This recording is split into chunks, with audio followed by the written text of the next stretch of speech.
Banjir kembali terjadi di Kabupaten Aceh Utara. Banjir kali ini akibat hujan deras dan meluapnya sejumlah sungai di wilayah ini sejak Minggu malam 8 Oktober 2023. Hingga Senin sore banjir sudah merendam 5 kecamatan.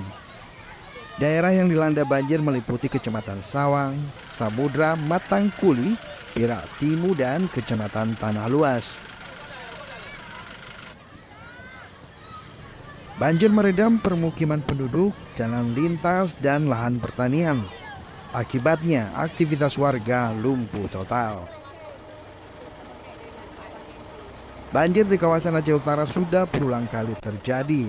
Banjir tersebut akibat jebolnya tanggul sungai yang tak kunjung ditanggulangi.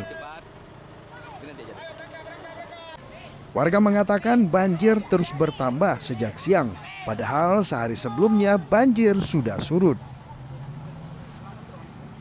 Banjir susulan ini debit air yang masuk ke permukiman warga lebih tinggi. Di wilayah permukiman penduduk, ketinggian air berkisar 70 cm hingga 120 cm. Kondisi ini menyebabkan warga kesulitan melintas. Warga berharap pemerintah segera menanggulangi banjir yang terus menjadi langganan di wilayah mereka saat memasuki musim hujan. Ini dalam beberapa bulan terakhir udah berapa kali banjir?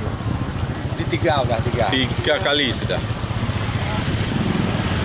Karena sungai sekarang kan bendungannya kan nggak ada lagi, tanggul-tanggulnya nggak ada lagi sekarang. Sudah dibawa air semua. Kami harap itulah. Apa harapannya, Pak? Ya harapannya kami minta sama pemerintah daerah ataupun pemerintah pusat. Kami meminta pertolongan sama orang itu bisa dibangun lagi. Tim Liputan Aceh Video.